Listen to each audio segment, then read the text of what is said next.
नमस्कार दोस्तों। कल आपको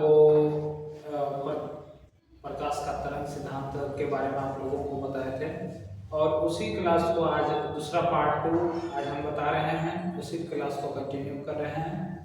इसमें लास्ट पॉइंट जो हम आपको बताए थे हाइगेंस का तरंग सिद्धांत, उसमें हम बताए थे कि प्रकाश जो है तरंग के रूप में गति करती है। ठीक है, लेकिन अब बात कर रहे हैं कि जो है इस मतलब प्रकाश जो है प्रकाश एक कण के रूप में एक तरंग के रूप में गति करती है।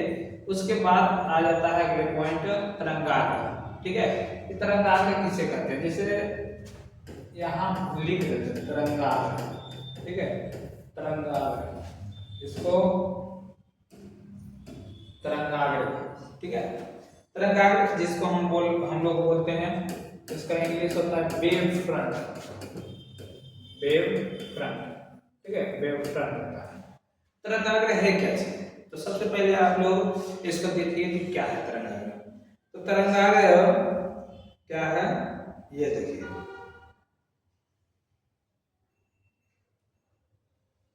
कहता है समान कला की स्थिति में, समान कला की स्थिति में, समान कला की स्थिति में, समान कला की स्थिति में, ठीक है, रहने वाले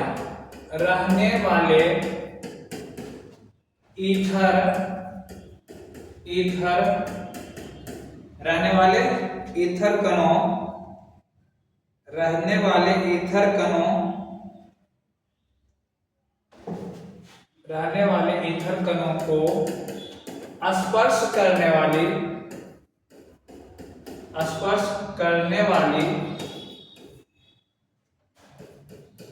तरंग पृष्ठ, इसमें दे दीजिएगा काल्पनिक तरंग पृष्ठ को तरंगाग्र कहते हैं, तरंगाग्र कहते हैं। ठीक है, ध्यान दीजिएगा इसमें कह क्या रहा है, इसको देखिए। कहता है कि समान कला की स्थिति में, समान कला की स्थिति में रहने वाले ईथर कणों को स्पर्श करने वाली तरंग पृष्ठ, जो कि काल्पनिक माध्यम है, तरंग पृष्ठ को तरंगाग्र कहते हैं। क्या कहते हैं? तरंगाग्र। आप लोग देखे होंगे कि इस टाइप से आकृति बनता है, कहीं पर भी देखिएगा तो इस टाइप से एक आकृति बनता है, यहाँ से भी देखिएगा तो इस टाइप से आकृति बनता है। ठीक है, यहाँ से भी देखिएगा तो इस टाइप से आकृति। तो ये सब जो है तरंगाग्र के अंतर्गत है, तरंगाग्र के अंतर्गत ऐसे करके आएगा, समझे? तो ये जो होता है इसका भाग, इसका जो भाग होता है, ये जो भाग होता है इसको हम लोग तरंगाग्र कहते हैं। क्या कहते हैं? तरंगाग्र। ठीक है, ये जो भाग होता है समान कला में जाएगा, यहाँ से यहाँ दूरी समान, यहाँ से यहाँ दूरी सारा समान होगा, तो इस स्थिति को हम लोग कहते हैं तरंगाग्र। क्या कहते हैं? तरंगाग्र। ये जो तरंगाग्र है, तरंगाग्र 3 प्रकार के होते हैं। ठीक है, तरंगाग्र 3 प्रकार के होते हैं। अब बात करते हैं तरंगाग्र के 3 प्रकार। जैसे देखिए इसको हम स्पष्ट करके देखते हैं। तरंगाग्र कितने प्रकार के होते हैं? तो 3 प्रकार के होते हैं। सबसे पहला तरंगाग्र होता है गोलाकार तरंगाग्र, गोलाकार तरंगाग्र। ठीक है, उसके बाद होता है बेलनाकार तरंगाग्र, बेलनाकार तरंगाग्र। ठीक है, उसके बाद होता है समतल तरंगाग्र, समतल तरंगाग्र। ठीक है, समतल तरंगाग्र। ठीक, तो तरंगाग्र कितने प्रकार के होते हैं? तरंगाग्र 3 प्रकार के होते हैं। तरंगाग्र कितने प्रकार के? 3 प्रकार के होते हैं। तो गोलाकार तरंगाग्र का जो हम आकृति बता रहे हैं, देखिए गोलाकार तरंगाग्र का आकृति इस टाइप से होता है। ठीक है, इसको हम लोग बोलते हैं गोलाकार तरंगाग्र।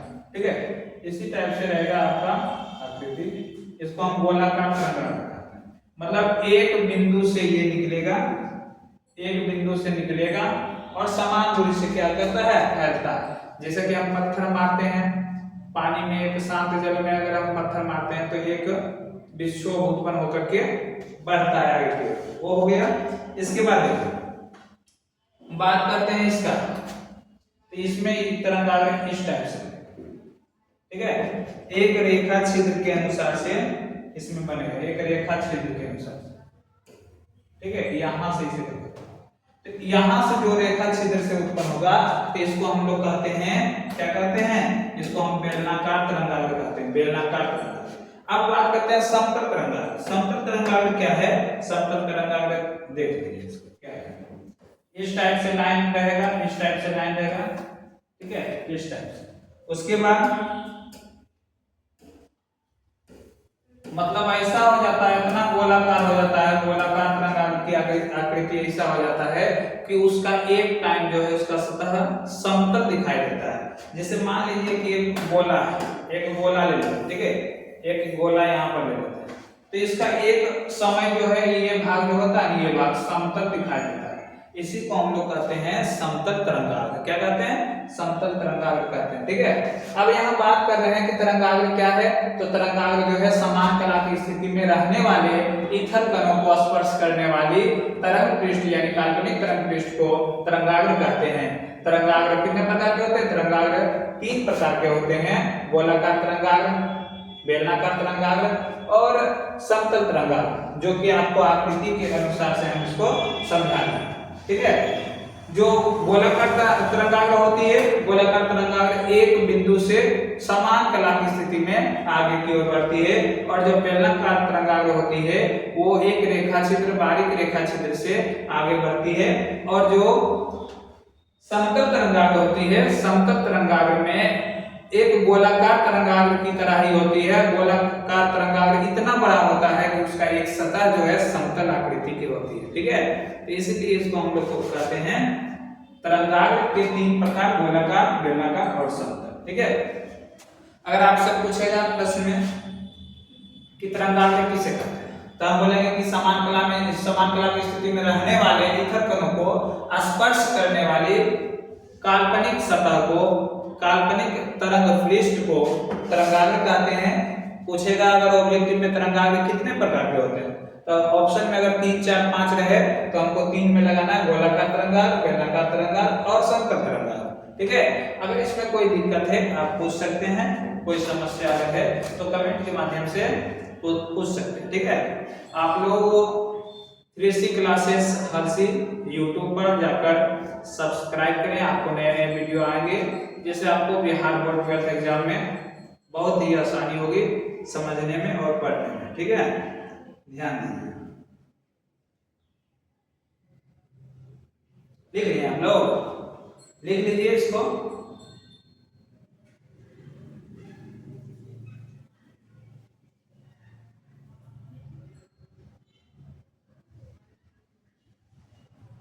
ठीक है, हो गया। अब जब तरंगाग्र की चर्चा हो ही गई तो अब बात करते हैं हाइगेंस का द्वितीयक तरंगिका सिद्धांत। देख लेते हैं एक बार इसको। हाइगेंस का द्वितीयक तरंगिका सिद्धांत, ठीक है। हाइगेंस का द्वितीयक तरंगिका सिद्धांत। तो हाइगेंस का पहला तरंग सिद्धांत क्या है, तो कहता है कि प्रकाश जो है तरंग के रूप में गति करती है। किस रूप में गति करती है? तरंग के रूप में गति करती है। और उनका यह भी मानना था कि प्रकाश जो है एक अनुप्रस्थ तरंग है, परंतु फ्रेनल और यंग ने उनके इस दावे को झूठ साबित कर दिया और प्रयोग के द्वारा साबित किए कि प्रकाश जो है अनुदैर्घ्य तरंग है। प्रकाश क्या है? अनुदैर्घ्य तरंग है। अब हम बात करते हैं कि हाइगेंस महोदय दूसरा नियम क्या दिए तरंग से संबंधित। तो देखिए दूसरा नियम क्या है, देखिए क्या कहता है। इस सिद्धांत के अनुसार किसी भी प्राथमिक तरंगाग्र का प्रत्येक बिंदु, किसी भी प्राथमिक तरंगाग्र का प्रत्येक बिंदु द्वितीयक तरंगों की उत्पत्ति के लिए द्वितीयक स्रोत बन जाता है। कहता है कि इस नियम के अनुसार, इस नियम के अनुसार कहता है प्राथमिक तरंगाग्र का प्रत्येक बिंदु, का प्रत्येक बिंदु तरंगों की उत्पत्ति के लिए, तरंगों की उत्पत्ति के लिए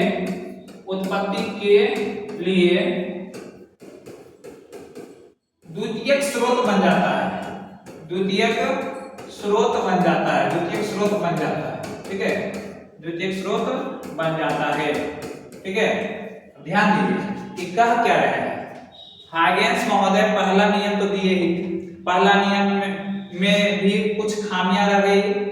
उन्होंने कहा था कि प्रकाश जो है तरंग के रूप में गति करती है और यह किससे उत्पन्न होती है, यह उनका मानना था कि यह जो है एक अनुप्रस्थ तरंग है जो एक काल्पनिक माध्यम ईथर के कणों के कंपन से उत्पन्न होती है। परंतु बाद में फ्रेनेल और यंग ने इनका जो ये दावा था इनको गलत साबित कर दिया और प्रयोग द्वारा यह साबित किया कि प्रकाश एक अनुदैर्ध्य तरंग है।